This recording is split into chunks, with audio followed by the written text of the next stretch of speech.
Bom dia, gente. Como que vocês estão? Gente, olha só. Na próxima semana, a gente vai fazer a nossa prova. Por isso, a aula de hoje é uma aula que a gente vai fazer revisão, ou seja, eu vou fazer a correção dos exercícios dos capítulos 14 e 15. Esses dois capítulos são os capítulos que serão cobrados na prova. Então, hoje a gente deixa tudo corrigidinho, tá legal? A gente vai começar aí no capítulo 14. A gente vai corrigir tudo, inclusive os exercícios da parte do meio do capítulo, né? Não são aqueles que ficam no final, aqueles que vêm dentro do capítulo mesmo, tá? Vamos começar com esse daí do capítulo 14, que é o primeiro que aparece, que é o dessa sessão aqui, agora é com você, ó. Deixa eu abaixar um pouquinho para vocês enxergarem. É dessa sessão aqui, tá bom? Vamos ver então. O esquema representa um cloroplasto. A seguir serão feitas 3 afirmações acerca desse esquema. Número 1, é nas lamelas que se processa a fase luminosa da fotossíntese. Número 2, é no estroma que se processa a síntese final da glicose. E número 3, a seta 1 indica gás carbônico e a seta 2, gás oxigênio. Então, dessas afirmações aí, as que estão corretas são apenas a 1 e a 2. Por isso, letra B de bola, nossa resposta. A seta 1, se vocês observarem, está indicando o gás que está saindo do processo de fotossíntese. O gás eliminado não é gás carbônico, é gás oxigênio. E a seta 2 está indicando o gás que está sendo utilizado no processo de fotossíntese. Esse gás não é o oxigênio, é o gás carbônico, ok? Vou passar aqui para a gente ir para o próximo. Procurar o próximo. Enquanto isso, vocês vão acompanhando aí no livro de vocês, tá? Nosso capítulo 14. Aqui nós temos mais. Agora, nessa sessão aí de testando seus conhecimentos. Número 1. Qual a importância da fotossíntese para os seres vivos heterótrofos e aeróbios? Que organela está relacionada com esse processo nos seres eucariontes? Gente, a fotossíntese, né, que é realizada pelos seres autótrofos, ela significa que esses organismos eles são capazes de produzir moléculas de glicose a partir da energia solar, que é convertida em energia química, né? Então, esses seres fotossintetizantes, eles produzem as suas moléculas, né? As suas moléculas de glicose, e por isso eles são a base da cadeia alimentar. Eles são os produtores e os heterótrofos, que não têm essa capacidade, eles precisam se alimentar desses organismos produtores, ok? Além disso, por que ela é importante? Porque libera gás oxigênio no ambiente, gás esse que vai ser utilizado pelos seres aeróbios. A organela responsável nos seres eucariontes é o cloroplasto. Número 2. Qual é a função dos pigmentos fotossintetizantes? Quais são os principais comprimentos de onda absorvidos pela clorofila? Os pigmentos fotossintetizantes, eles vão atuar com a função de captar a energia luminosa para que essa fotossíntese possa ser realizada. A clorofila é o principal pigmento fotossintetizante. Ela absorve luz nos comprimentos de onda azul, violeta e vermelho, ok? O que significa fosforilação? É a número 3. A fosforilação é uma etapa, né, a fotofosforilação, perdão. Ela consiste em uma etapa do processo de fotossíntese, né? E, obviamente, então, é realizada pelos organismos fotossintetizantes e é onde ocorre a conversão de energia luminosa do Sol em moléculas de ATP. Número 4. Diferencie o fotossistema 1 do fotossistema 2. Que fotossistemas participam da fosforilação acíclica? Bom, a diferenciação entre esses dois fotossistemas diz respeito ao comprimento de luz que cada um vai conseguir absorver. O fotossistema 1 absorve comprimento de onda de 700 nanômetros, tá? O fotossistema 2 absorve comprimento de onda de 680 nanômetros, ok? O aceptor de elétrons do fotossistema 1 é a ferredoxina, tá? E do fotossistema 2 é a quinona. Isso também é uma diferença entre eles. A principal é o comprimento de onda, mas o aceptor de elétrons também é uma diferença. Ambos os fotossistemas têm participação na fotofosforilação acíclica, ok? Número 5. O que é a fotólise da água? Qual é a função desse processo e qual fotossistema o realiza?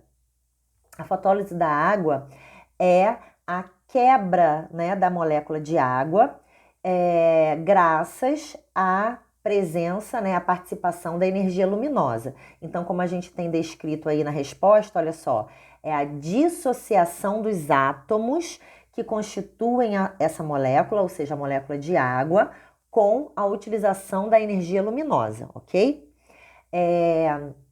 A quebra dessa molécula, da molécula de água, vai repor os elétrons perdidos durante a excitação da clorofila.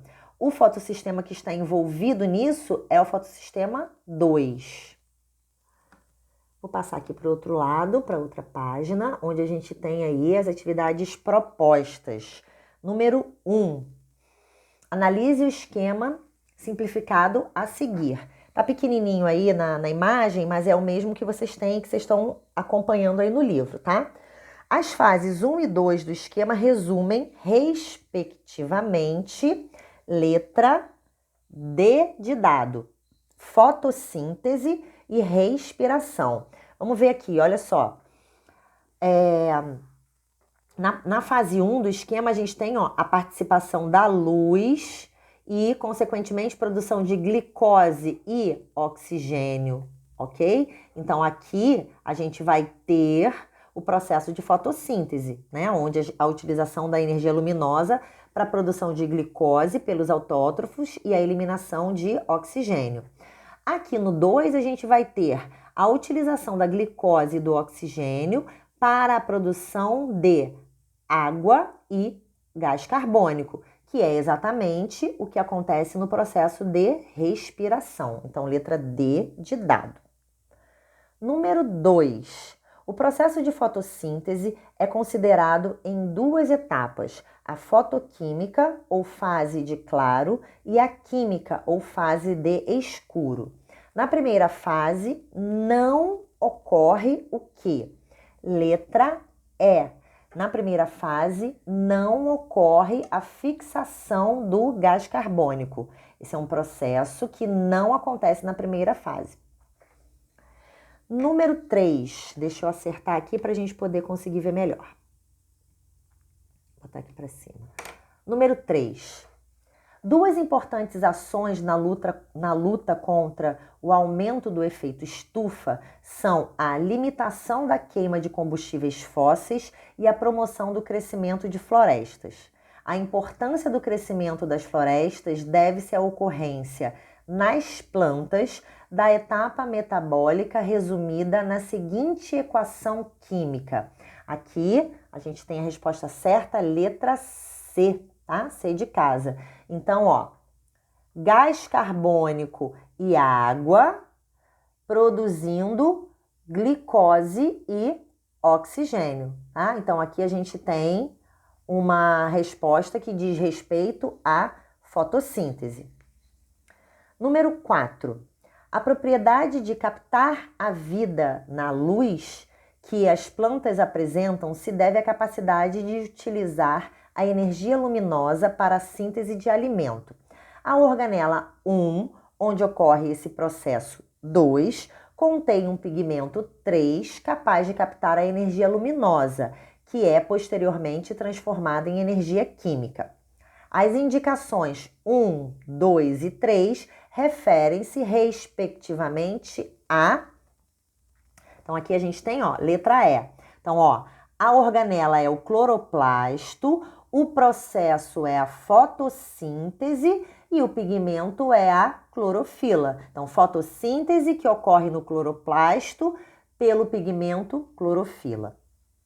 Número 5. Em relação ao oxigênio liberado durante a fotossíntese, é correto afirmar que, letra A, esse oxigênio provém somente das moléculas de H2O. Acabamos de falar aqui numa questão anterior sobre a fotólise da molécula de água. Então, a quebra dessa molécula de água, graças à presença da energia luminosa, vai liberar aqui o oxigênio que vai ser eliminado, né, desse processo através do gás oxigênio, né, sob a forma do gás oxigênio. Número 6. Na fotossíntese, a energia da luz absorvida pelos pigmentos excita os elétrons para níveis mais elevados de energia. Os elétrons energizados são transferidos dos centros de reações dos fotossistemas para formar intermediários ricos em energia. Uma simplificação da sequência desse fluxo de elétrons está representada a seguir. Indique a alternativa com a sequência correta. Então, aqui a gente tem, ó, letra B de bola, tá? Esses elétrons, né, eles são obtidos aí através da quebra da molécula de água, da fotólise da molécula de água, são capturados pelo NADPH e transferidos aí para o ciclo de Calvin, ok? Letra B de bola. Vamos passar aqui.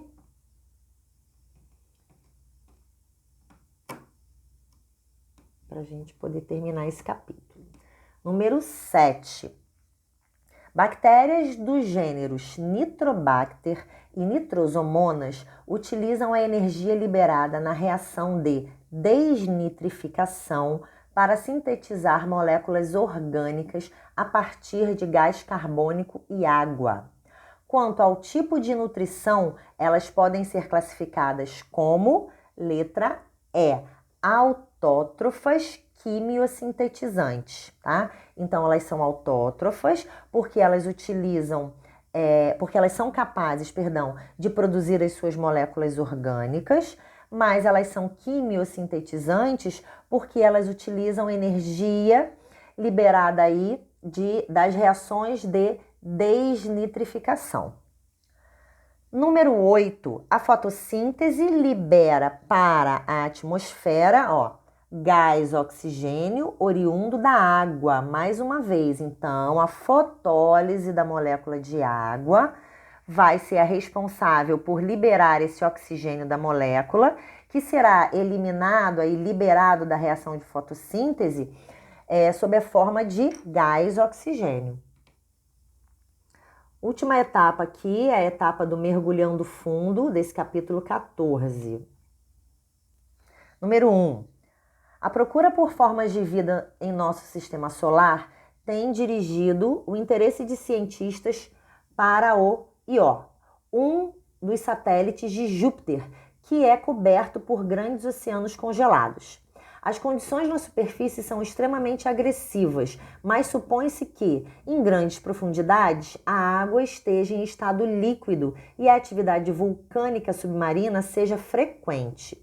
Considerando que tais condições são similares às do bioma abissal da Terra, aponte o tipo de bactéria que poderia ter se desenvolvido em Io e indique como esse tipo de bactéria obtém energia para a síntese de matéria orgânica. Então, poderiam ter se desenvolvido bactérias quimioautotróficas ou quimiosintéticas, não é a mesma coisa, como a gente acabou de falar na questão anterior.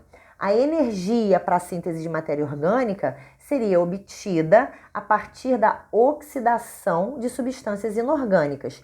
Então, a oxidação dessas substâncias inorgânicas seria a fonte de energia para que as bactérias quimiosintéticas pudessem produzir a sua própria matéria orgânica. Número 2. Deixa eu subir mais um pouquinho aqui. Em um experimento, verificou-se que a concentração de bactérias aeróbias heterotróficas ao redor de um filamento de Spirogyra, né, que é uma alga aí do grupo das clorófitas, exposto à luz vermelha, era maior que a concentração ao redor da mesma alga quando exposta à luz verde. Tendo como dados o gráfico ao lado, os resultados do experimento e seus conhecimentos, responda aos itens seguintes. Então, olha só, antes da gente ler aí, a gente está vendo aqui, ó, um gráfico que mostra pra gente, né, a velocidade de fotossíntese em relação aos comprimentos de onda da luz, tá? Então, aqui, ó, comprimento de onda violeta, azul, verde, amarelo, laranja e vermelho. E aqui a gente vai vendo as diferenças em relação à taxa de fotossíntese. A gente está observando maiores níveis aqui de fotossíntese, ó, entre os comprimentos de onda violeta e azul, e aqui um pico aqui no comprimento de onda vermelha, ok? Vamos ver aí na letra A. Por que as bactérias se concentram ao redor da alga, né? Porque, por conta da fotossíntese, a alga vai produzir gás oxigênio e esse gás é necessário, né, à respiração, tá? Então, as bactérias, elas se concentram ao redor dessa alga porque, como foi dito aqui no enunciado, elas são bactérias aeróbias, ou seja, são bactérias que utilizam o oxigênio no seu metabolismo. Então, elas ficam ao redor da alga porque a alga está fazendo fotossíntese e está liberando gás oxigênio. Vamos passar aqui para o outro lado. Letra B. Por que se deve ser esperada maior concentração das bactérias ao redor da Spirogyra quando ela for submetida à luz azul?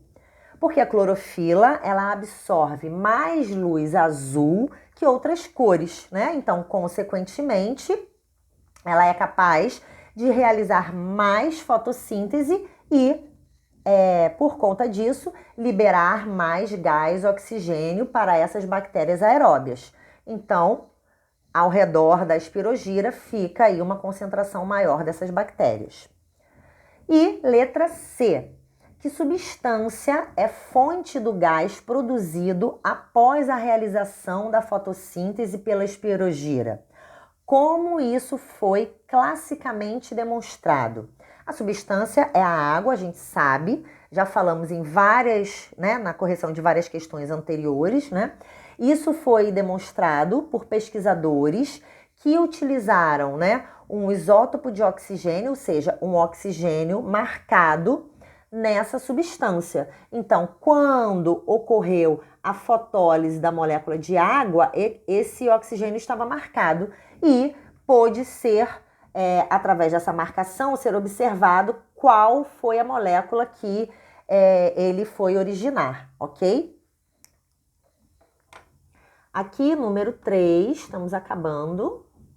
Em 1931, desejando estudar a fotossíntese, Cornelius Van Nieuw observou que bactérias fotossintetizantes utilizavam H2S e geravam enxofre como produto.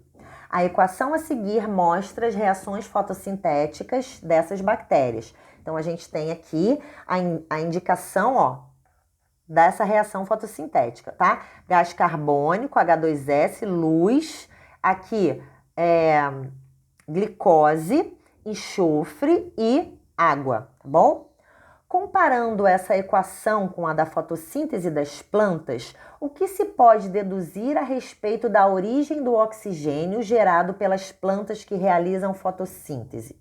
Então, a gente consegue observar que a equação é uma equação semelhante, né, a que a gente tem da fotossíntese das plantas, só que o átomo de enxofre que a gente tem, que a gente observa nessa equação aqui, ele é substituído pelo átomo de oxigênio quando a gente está vendo a equação da fotossíntese das plantas, ok? Então, a gente consegue concluir que o gás oxigênio, que é formado a partir da fotossíntese das plantas, é proveniente da molécula de água, tá? Mais uma vez, repara como existem questões que tratam a respeito da origem do gás oxigênio na fotossíntese. Por último, para a gente terminar aqui a correção desse capítulo, a gente tem a questão número 4. Costuma-se dividir a fotossíntese em duas etapas, a fotoquímica e a química. Letra A. A incorporação do CO2 ocorre em que etapa? A resposta, como a gente também já viu numa correção aqui anterior, é na etapa química, ou seja, na segunda etapa e não na primeira, tá? Letra B. A quebra da molécula de água ocorre em que etapa? A quebra da molécula de água ocorre na etapa fotoquímica, primeira etapa. Repara que a quebra da molécula de água é fotólise, ou seja, depende da energia luminosa. Por isso, precisa ser na etapa fotoquímica, ok? Letra C. A produção de O2 ocorre em que etapa? Etapa fotoquímica também. Se a quebra da molécula de água ocorre na etapa fotoquímica, o gás oxigênio, que é liberado, também é liberado a partir da etapa fotoquímica. Lembrando que esse oxigênio é proveniente da fotólise da água. Qual equação química envolve as duas etapas? Então, a gente tem aqui, CO2 mais H2O, com a participação da energia luminosa e do pigmento clorofila, vai produzir glicose, água e gás oxigênio. Ok, pessoal? Então, essa foi a correção aí dos exercícios do capítulo 14. Eu vou fazer um outro videozinho com a correção dos exercícios do capítulo 15. Vou deixar postado para vocês, tá? Se vocês tiverem dúvida em alguma parte do conteúdo ou em alguma questão aí da correção, já sabem, é só colocar a perguntinha lá no nosso horário de aula no Google Class, tá bom? Beijinho para vocês.